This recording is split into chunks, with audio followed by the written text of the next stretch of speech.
for joining us for our session tonight. It is Level Up Negotiating Higher Benefits and Salary.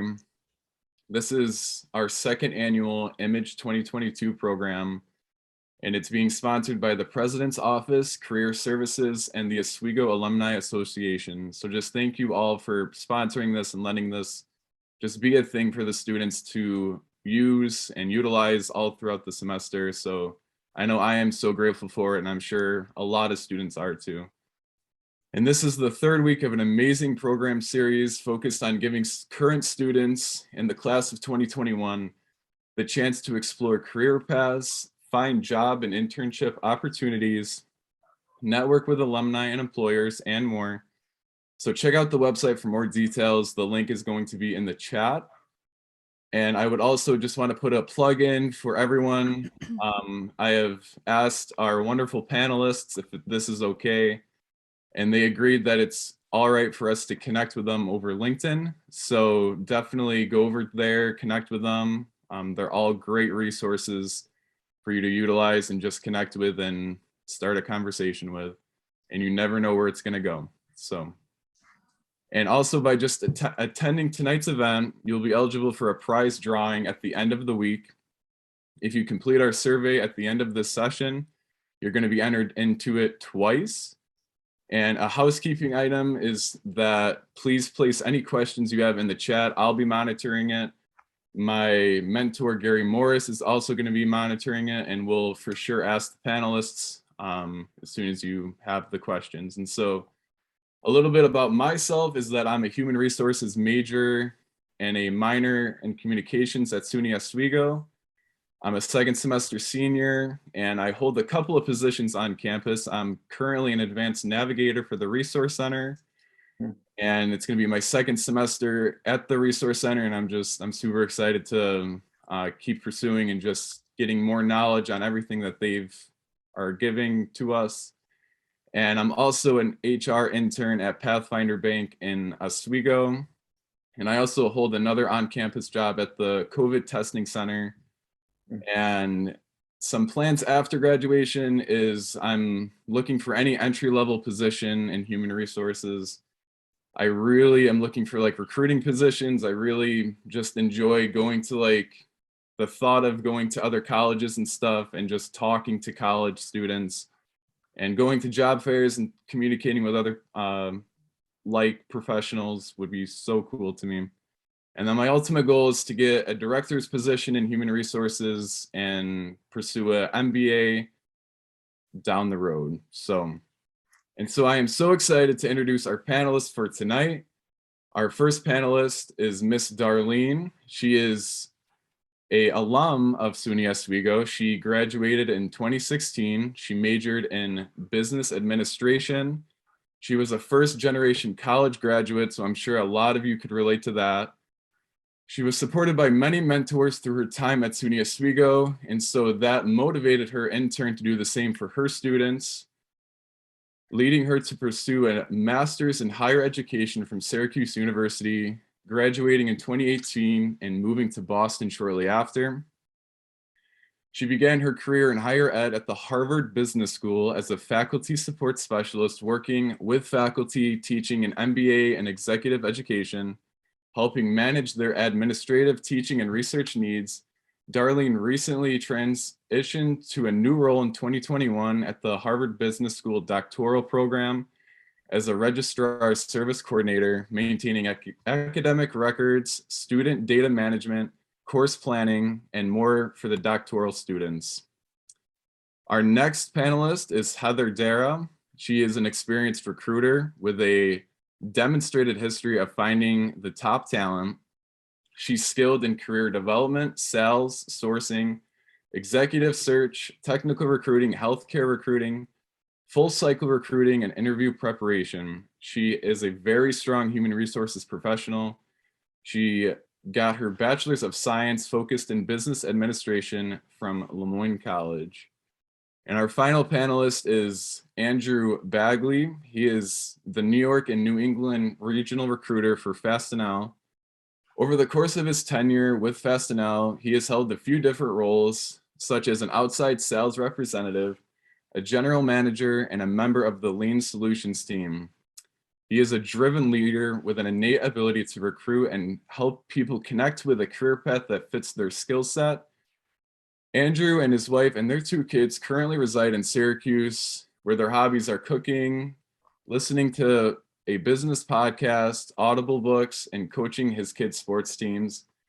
He graduated from Keuka College with a bachelor's degree in business operations. And so I just want to give another warm welcome to our panelists. Thank you guys so much for coming. And I know you're going to give us a ton of knowledge on just negotiation and just all of your experiences in that just related field. And so my first question is for Heather. And so this is going to be open to all the panelists. We'll go Heather, Andrew, and then Darlene. And so just please restate your name, your current position, and the most energizing part of the work and or activities that you're involved with. Sure. Thank you so much for the warm welcome. I'm Heather Dara. I am the talent sourcing partner at St. Joseph's Health in Syracuse, New York.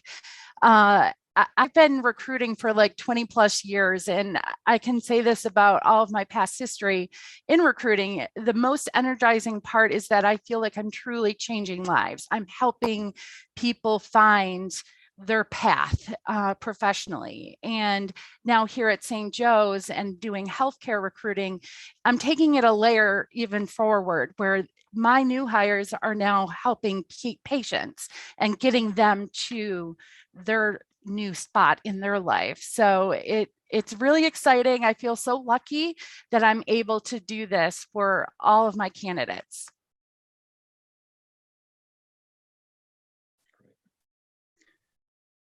Yeah, that's awesome. That's awesome. And so, Andrew? Got it. My name's Andrew Bagley. I am again, like you said, I'm the New York and New England regional recruiter for Fastenal. The most energizing part about my job is along that same lines is connecting people with careers that fit their skill set. And it's a big piece.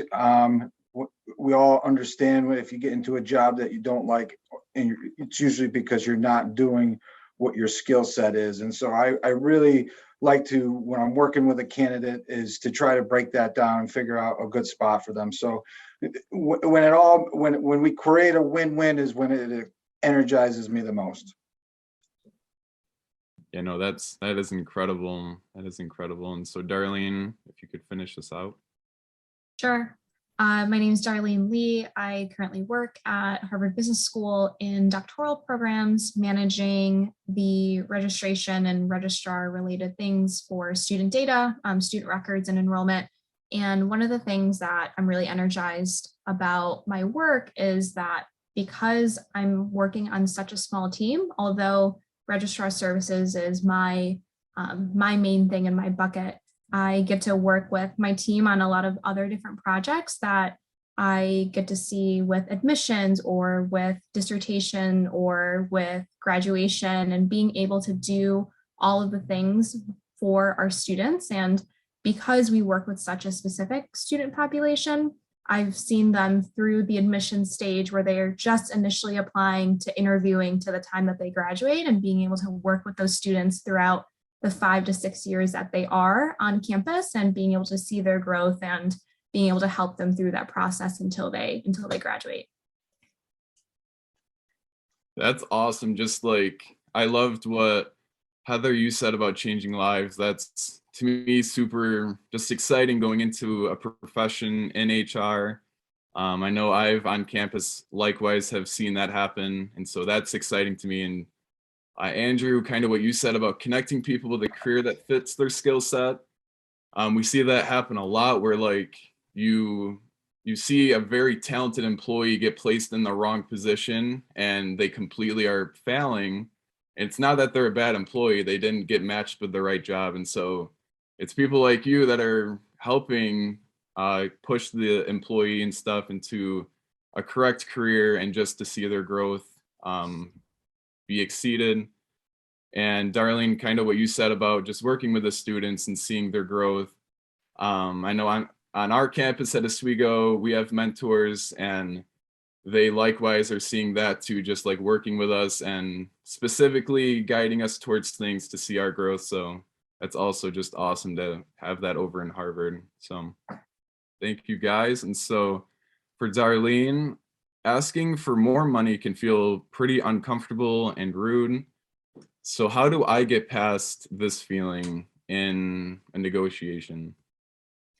Yeah, this was something that I definitely felt when I was job searching, especially when I was looking for a promotion and just moving internally. How do you ask for more when it's typically a topic of conversation that's most people don't have, or you don't really have that on a day-to-day? But what had helped me get past that uncomfortable feeling is that at the end of the day, I want to feel confident and know my worth and my value and what I'm able to bring to the table. So you shouldn't ever feel uncomfortable asking for what you feel like is your worth. Things that had always helped me is that I would reach out to mentors. I would kind of practice having a conversation with them, or if I knew someone in a similar position, just even asking them like, hey, what is the typical range that I should be expecting if I am offered this position? So I think just reaching out and just having conversations with other people, and I think even practicing that, but then doing your research and also knowing within that area, within that position, just so you have some research to back up. That way you can approach that conversation a little bit more confidently. Yeah, no, I totally agree with you. And I think you brought up a good point in utilizing your mentors, because I know for me, I have never been in a position where I can negotiate my salary. I've just been holding jobs on campus, and it just it is what you're getting. And so going into graduating here in May, it'll be my first time really getting into a serious like profession and being able to seriously negotiate my salary. And so just like with like interviewing and public speaking and anything, like practicing that is so key. And so utilizing your mentors, like you said, and just practicing that over and over is vital. So do Andrew or Heather, do you have anything you would like to add to them? I agree 150% with Darlene about knowing your worth. I'll probably say that in all of my answers tonight. I can't stress it enough. You only know what your worth is. We do not. So it's your job to let us know what that worth is. So. No, I totally agree with you. And a lot of people, I feel like, especially personally, and I'm sure a lot of students likewise don't understand that worth. Right. We kind of see we're just like very green, very just has the book knowledge and not a lot of hands-on experience. And so we don't feel like we have that worth, but I totally agree with you understanding that. So Andrew, I'm going to throw the next question over at you. So what sorts of things are typically negotiable for a first job out of college? Well, I've pondered this question, and again, I think it's depending.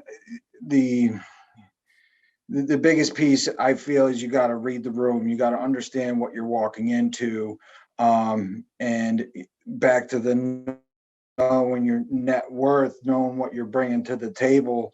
And it's important, especially early on, is to help bridge that gap. And that's why you'll hear me push multiple times, whether it's a co-op or an internship, to get that experience to kind of, I like to say, swim the waters, to know what is negotiable. And once you get into and another piece to that is, as you're going into the negotiation piece, is I think it's all about connections, is knowing someone inside that organization that can help me identify what is negotiable. And typically, I think pay is always negotiable in our world, in a business environment. But again, you got to be realistic in what you're asking for. I think that I work for a large corporation. A lot of the Fringe benefits are not as negotiable because we're governed by such a, and we're governing 20,000 employees. So it's not as negotiable with some of the stuff. But again, that's where having those connections internally and learning that before you go to the table, so you don't feel like you're asking for too much. But, and the other thing that I've always said is ask the question when you're at the table, is that negotiable? What is negotiable?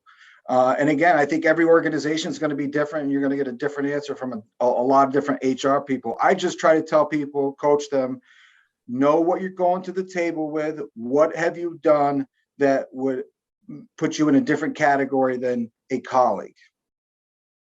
Yeah, I think I loved what you brought up about like making those connections. I know my mentor, who's Gary, I kind of like asked him that same question of like where direction wise I should go, and he said make those connections because it's gonna build that foundation for you as you're moving forward. And so to be able to go into an interview and say like, well, I know this person who's a recruiter at whatever company you're applying for can really help you, and you can kind of ask them like how you were saying, like engage what the culture is and like if you can really kind of negotiate and stuff. And so I actually have a question for Darlene and Heather from the chat.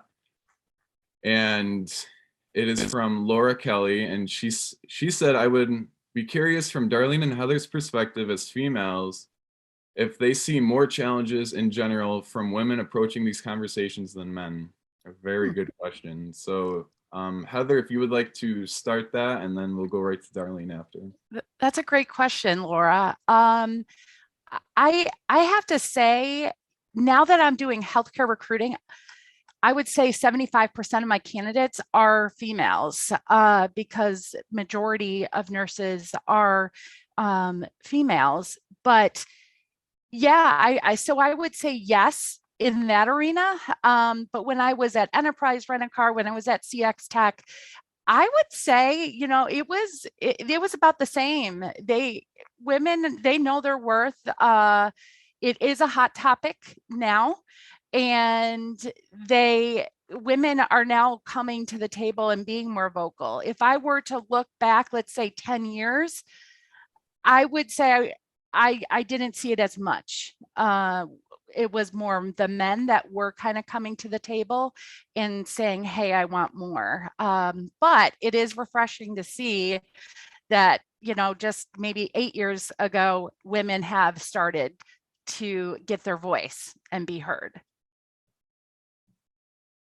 Yeah, I would say from my perspective through my job searching and through my negotiation is that I think luckily in the positions that I have applied to, it's been women in leadership. It's been women who have been in manager, director roles in the HR process. And I think that component almost for me felt like it made it a little bit easier negotiating, knowing that I am working with someone who has been in a similar place, like in my shoes when it comes to growth and their career. So part of me would feel even more comfortable asking. Would that mean that I wouldn't feel as comfortable asking if it was a man who was a supervisor or director? I would say no. I think going back to Heather's point, I think this generation now is a lot more vocal, but I also think there is a lot more access to information out there. I think there's just so many other platforms that you can find out. You can research the market, you can research median income of a particular city, you can find so many similar jobs with salary postings that I think it almost having those tools makes it easier with the negotiation. But I also think from me, seeing other people who look like me in higher senior level positions does make it feel easier for myself. Yeah, that definitely, I know for me personally, we've had entire sections and chapters on this subject in my classes, and kind of seeing like the gender wage gap and stuff. And so kind of seeing like what you guys are saying, like just kind of seeing that starting to shrink is very like exciting.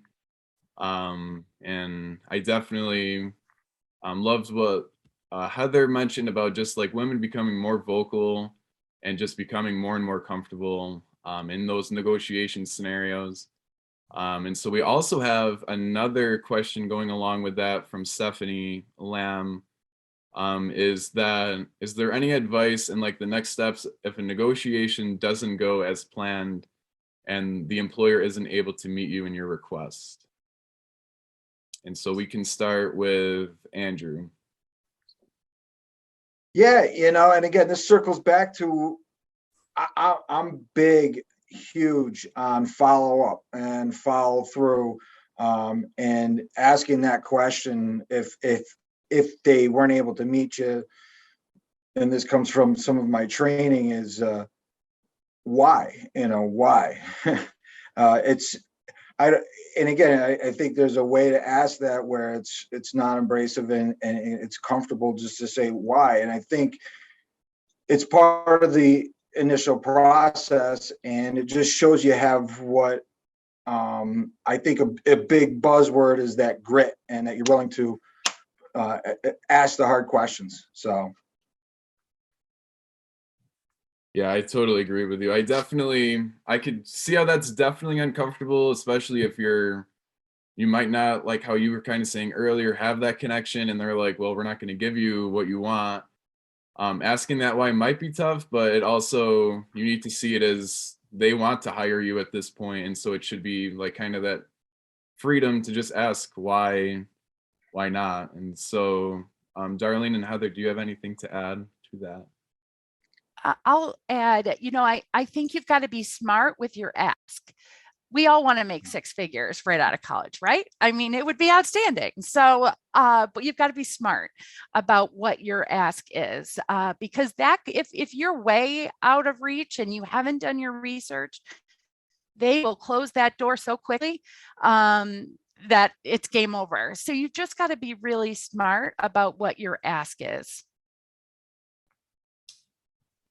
Yeah, I would say the one thing I would add is if you are job searching and maybe this one job you're negotiating, if you are negotiating within reason and they aren't meeting it, or say they're capped at a particular budget, they aren't able to give any more wiggle room with that, then if you want to look back and say like, hey, am I in any position to turn down this offer? And do I go off and interview at other places? Or how many offers do you have at that time? Is this a job that you really want? So I think there are a lot of other reflecting questions that you should ask if negotiation doesn't go as planned. Think, is this the job for me? Do I have other opportunities, or should I open myself up to other opportunities as well? Because if an employer really wants you, I think there would be room for negotiation, and I think they would come back with something rather than nothing. I love what Darlene just said. Like, that was awesome. You really have to love, look, if you're going to accept a job, you've got to feel passionate about it. I've always said, if you're going to accept, you have to give that position, that company, at least a year. There's going to be a lot of ups and downs. There's going to be a roller coaster ride going during that year, and you need to give it a commitment for a year. Because I promise you, when I first started at Enterprise, I said yes to Enterprise because my gut and I felt like it was the right fit. But there was many a days that I was like, I'm not washing any more cars. Like, I'm done in the cold weather. But you know what? I worked there for 15 years. So the first 6 months were rough, but guess what? I stayed 15 years. And I can't stress what Darlene said, and more than you have to know where you want to be and to give it at least a year. Yeah, and I love what you guys were saying about kind of be smart on your ask. I know in my organizational behavior class, we kind of go over this in our negotiations chapter, and not kind of shooting for the stars, but obviously being reasonable for what the market is in that area. But also kind of what Darlene mentioned about a lot of these companies are in super tough scenarios with COVID, and they don't have the revenue that they had 2 years ago or even last year. And so they also are kind of looking at pinching like where they can. And so you also need to just be kind of mindful that they also are in a tough situation too. So they're not purposely giving you a low wage just because they don't want to pay you, but they genuinely might just need to like kind of hold off for a little bit. And so my next question, what's that? Quick question. I want to add to that. It's not all about the money either. You've got to look at the whole package. Are they giving you benefits on your first day? What are they doing with your retirement? Do they have tuition reimbursement? Those are huge things that you really have to consider. If you want to get your master's and this company is going to pay for that, you need to add that to your salary because that's a lot of money. So sorry, I didn't mean to interrupt, Caleb. No, and that's awesome that you bring that up because for me personally, that's one of my goals is to get plugged into a company where they're going to pay for my education because I definitely want to get my master's. I don't want to pay for my master's because I do not have the money for that. So, no, that's awesome to kind of keep that in the back of your mind.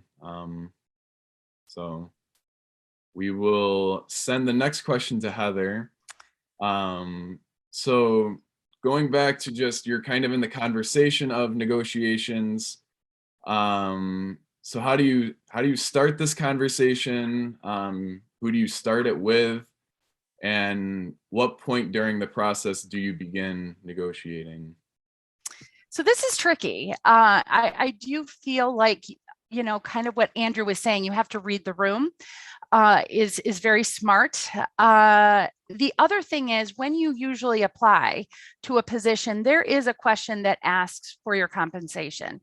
So when answering that question, one, do your research, know what that area, what position, what they generally are paying for that role, and put it down.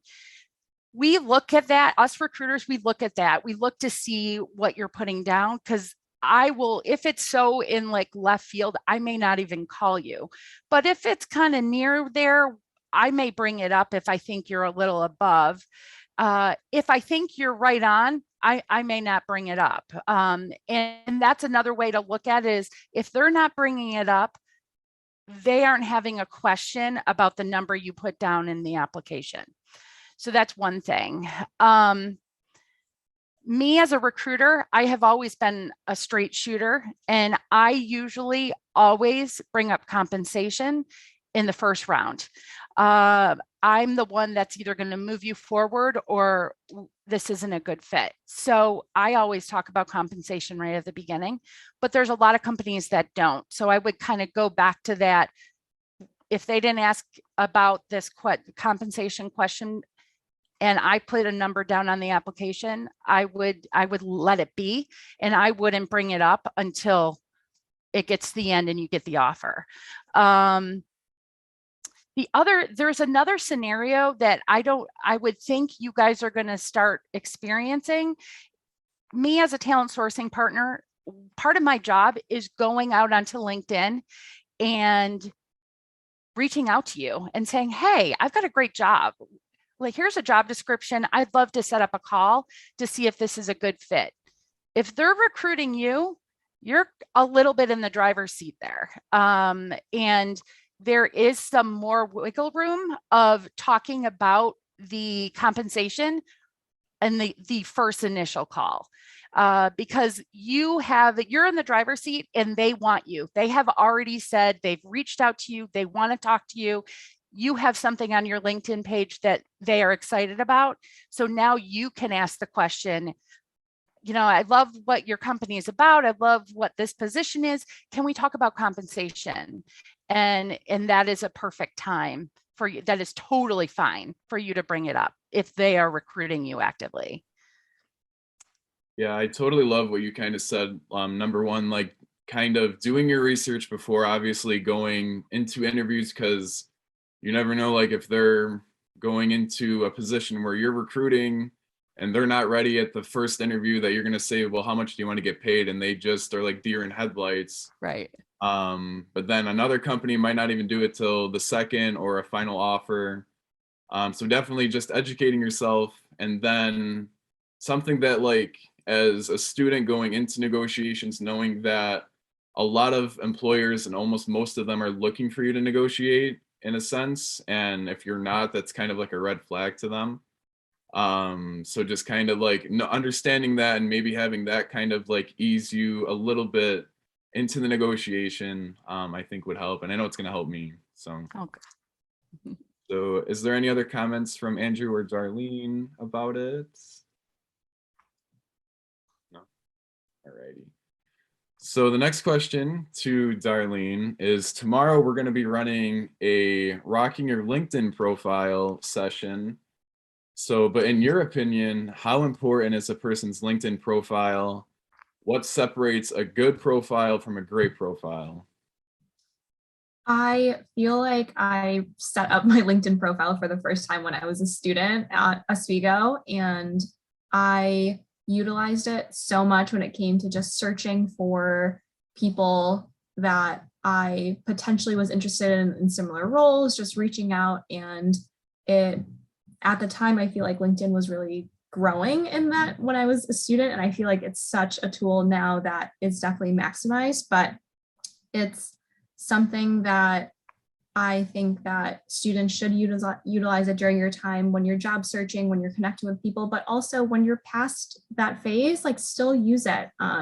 Just because you got the job that you wanted, you're in the city that you want to live in, you're starting off your career, doesn't mean that you forget your LinkedIn. You're still growing your professional network, you're still growing professionally as well. The people that you end up connecting with may help you on to that next step in your career. So it's something that you should always just keep in your back pocket and just stay active on it too.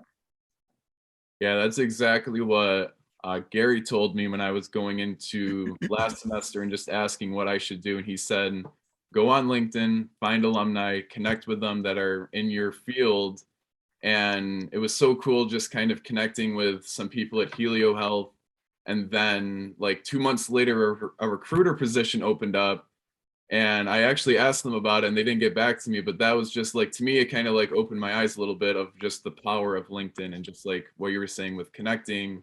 But then also it's kind of like your resume where it's a living, almost like a living document, and it's just a living profile where you need to like just keep maintaining it and staying up to date with it, throwing all of your stuff into it. So is there any other comments from Heather or Andrew on that? Yeah, I would just chime in along the same lines of that on that LinkedIn topic, is that it's evolving, and we use a lot of acronyms in my line of work, and it's what we'd call a WIP, or a work in progress, and you're constantly trying to get better at it. Another thing that I think is valuable is, someone told me once, is go follow all of your, in my line of work, go follow all of your competitors. And again, it's that knowledge that you can get out there, and it's a very useful tool in the professional environment. And again, I think that it's a constantly evolving a document for you. And I think you should be constantly adding people. So anytime you are networking, get their business card, and the next thing you do is you connect with them on LinkedIn.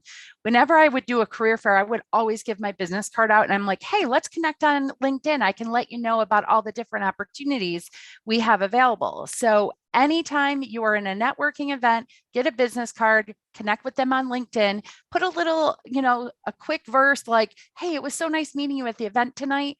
It's going to set you apart from everybody. So yes, build your network, build. You can never know enough people. Yeah, I totally agree with you. You never know where just a simple connection is going to lead you.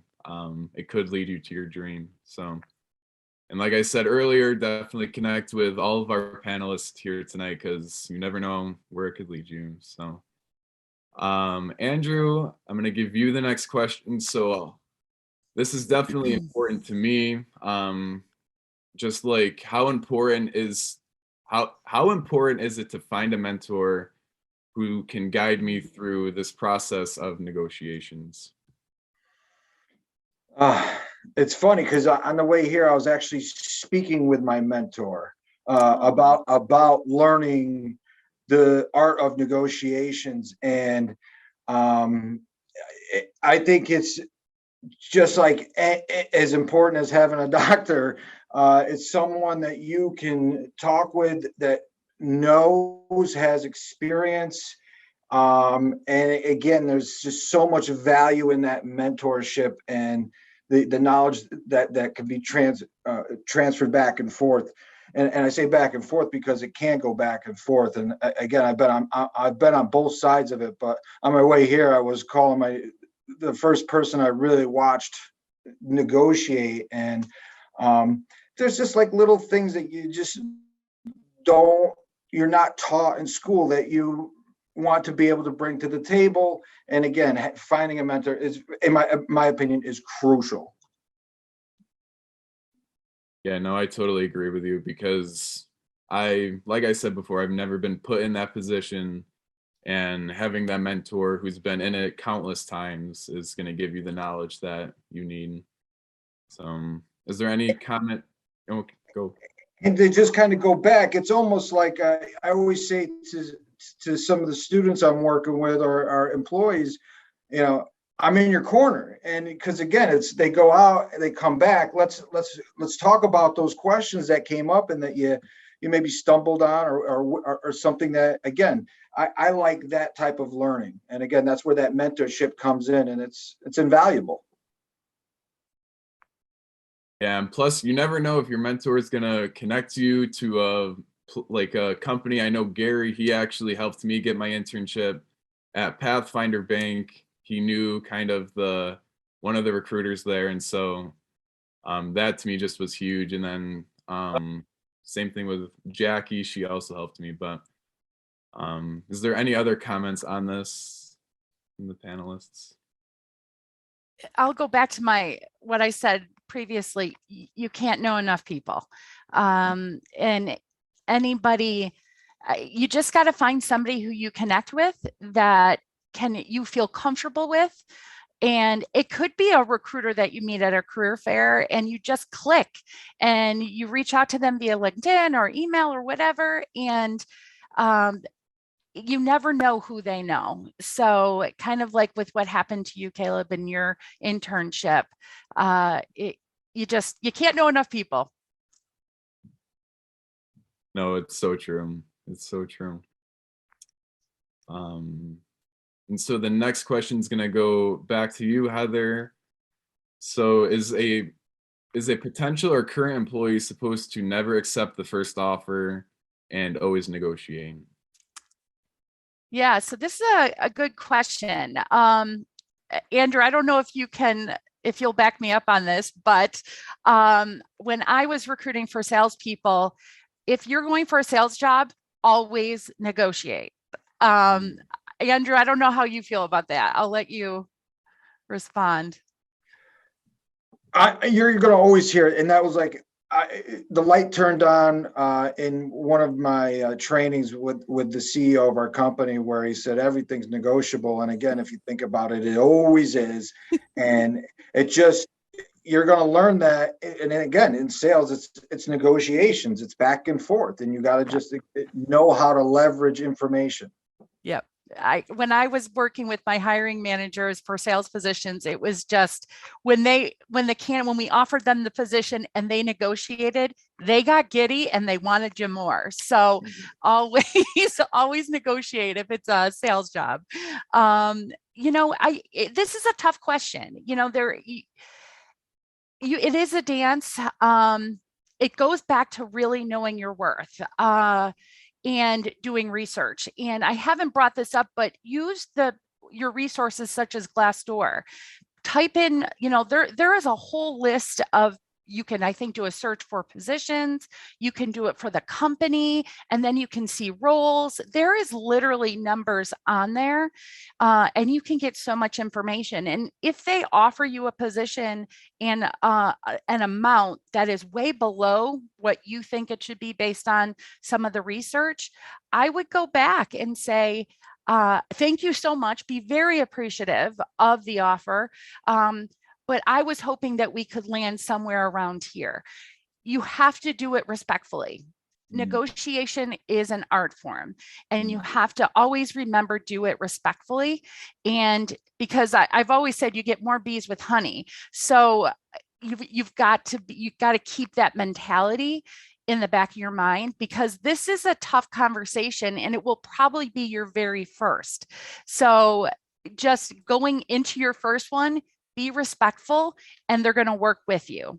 I can pretty much promise you that.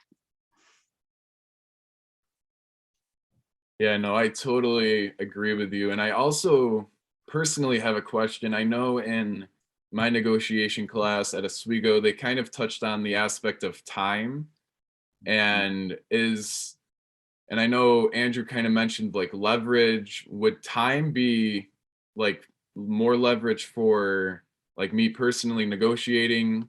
Is that like or should like, as soon as I get a job offer, like the next day or 48 hours, like be getting them my kind of counter offer? And this is open to anyone. I would, ask, like, if you think you're going to need a week, ask them for a week, but you have to have a reason why. Be prepared that they're like, you know what, we're looking to move quickly on this position. We have other candidates. You are our top choice, but if you're going to say no, we need to move on this candidate. So if you can give me the weekend and get back to me within a couple of days, that's kind of what it is. So if you think you need the time, ask for the time, because it goes back to making sure that this position is the right fit. If you're having a lot of questions, there's a reason, and ask yourself, why am I questioning this position so much? If it's not the right fit, there's a lot of jobs out there right now. We'll find one for you, and call me and I'll help you find it. There's time. This is a very weird time where you guys have a lot of options. And that's why you have to make sure this next job is the right one. Because if you become a job hopper in this environment, it's not good. Because us recruiters will question you on that. Yeah, I love what you kind of said about if you're like questioning it, is it really the like position for you, and kind of what Andrew touched on earlier of like getting you in that correct position, like not forcing, even if it's the only job you have at that time, like only job offer, if it's not the right fit, you're going to be looking for a job in 6 months anyway. So you might as well just keep looking at this, like at that point and stuff too. So I love that. So is there any other comments? Okay. And so I'll start with Darlene. So what is your best piece of advice related to salary and compensation negotiation? So my best piece of advice is going back and echoing a lot of the things that we have already discussed when it comes to just researching. So one example is that for me, I knew I wanted to be in a big city. I was looking after grad school to be in New York City or to be in Boston. And I had looked specifically for higher education. So I knew that there were plenty of schools out there. And if a specific job that I was really interested in didn't list the salary range on the application, I can look at a competitor school. I can look at other job applications that may list their salary ranges, or they may just even list what they are paying. That way I can have an idea of what I should be targeting for. Or if I go through the job interview process and they offer me X number, I can say, well, I looked at a similar position at a similar role. They're offering this. Is there any way that you'd be able to meet that? Or if I, for example, when I got into my position right now, first round one, they told me exactly what the range is. And they said, you know, the range will be between this number and this number. And when they had given me the offer, they gave it to me right in the middle. And I said, well, you had given me the whole range. I would like to be at the top of that range.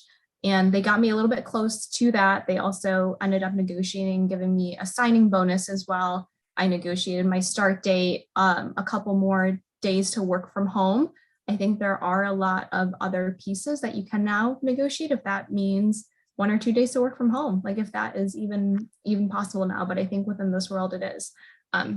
So I think there are just do your research, understand what that salary is in terms of living expenses, and is that affordable to be able to live the means that you have, if you have student loans, etc. And being able to just chat with other people and with mentors to see if you're given that offer, ask like, hey, like is $70,000 reasonable to live in New York City or to live in Boston, or is, you know, whatever X number it is. So I think if you are able to connect with people and ask, it's always better to ask than to not. I mean, I loved everything you just said, because kind of how you actually just touched on with New York City and how doing your research on salary, that now they just kind of had that new law of having their salary ranges released into the public. So now you can finally see that. So that's huge. If you're looking, I know personally, I'm not looking to live in New York City. I'm trying to stay local, but I have a lot of friends and I know a lot of people in New York or in Oswego live in the city. And so that is just huge, just knowing like what you can like negotiate for. And kind of how you mentioned, we still don't even know like kind of the limitations on what you can negotiate for. You can even like try to negotiate working from home and stuff and getting remote jobs. I could be living in Oswego and working in Waco, Texas, and like negotiating that. Like it's just crazy the times we're living in right now. So we'll go to Andrew now with the same question. Yeah, I would. It's along the same lines, but it's I learned this early on, and it comes down to one question, and I just think it's just really simple. Get it down, and just say it very nicely. Is that the best you can do, or is that the best? Is that your best offer? And this is the hardest thing to do: is be quiet and just let them answer the question. And so that would be my biggest piece of advice. And again, even buying a car or any type of negotiation, is that the best you can do? And just let them respond. Yeah, no, I love that, because I know being in that situation, you're going to want to talk. And especially if you don't know that like recruiter at all, and you don't know like relatively the area, like you're going to be on edge and you don't want like that silence. And our negotiation that also was mentioned, just like kind of like as hard as it is, being quiet and kind of that power in the silence and stuff, and letting them like kind of negotiate for you in a sense. So and so then to Heather, the same question as well. Yeah. I'm just going to go back to knowing your worth. You know how good you are. You know what you can bring to the table more than we do. Show it. I can't agree with Andrew more. The silence piece is huge. You have to stop. You have to let them. And the other thing is, you need to look in their eye when it's silent. This is showing that you have confidence, and and it's another way of showing that you do know your worth, and you do know what the number should be. So know your worth, do your research, have a reason to why you are worth in your mind that dollar amount. You can't just say, well, I deserve 6 figures. Well, why? Why do you deserve 6 figures? It's got to mean something. So. Yeah, and especially I know you're probably also just looking at the confidence in that employee and stuff too, of like seeing their like what they believe they're worth. If they're kind of like low and like they don't believe they're worth that, like kind of, even if you do like go with them, working on that when they get employed, like building them up, like teaching them like you're worth way more than this and stuff, and giving them those like options to just grow like in ways that they didn't know. Let's see, I don't know if this was a comment. And I'll And so also I piggyback. love Gary's comment as well. Yeah. No, Oh, yeah. no, I'll just piggyback on what you were saying. It's funny that you say that because I just interviewed somebody. And I was recommending him for the next stage. I gave the pay rate that they were looking for. And it was kind of a concern because everything that they did, they didn't realize how much they were worth. And I'm lucky because our compensation is done totally different. I can give them that. We don't have to negotiate. You've got this X amount of experience. I can give you this. But yeah, it's kind of sad when somebody doesn't know their worth. So. No, and I totally agree with that. And I know for me going into that negotiation in a few months, I definitely need to kind of understand that and exert that confidence because like as we're seeing from all of you that you're looking for that and that's gonna really help you in your negotiations. And so is there any other comments from our panelists about anything, any more wisdom that you could give us about negotiation? Alrighty. Well, so I also just want to mention Gary's comment, in case on the recording you can't see the chat, is that career services can help you identify your market value depending on your career field and geographic location. We have career coaches at SUNY Oswego that literally that's what they're here for. They're here to help you just kind of navigate the waters post graduation, kind of give you the best option if you want to go into graduate school or if you're thinking of graduate school and full-time work or just straight full-time work. Along with the advanced navigators, which is myself, we have another advanced navigator, and all the other navigators there, they also can help you with that and kind of get you ready to meet with a career coach. And so if there are no more comments, which is sadly a truth, I just want to thank everyone who participated in the chat. Those questions were awesome and really gave us a new insight on what the panelists have on negotiation salaries.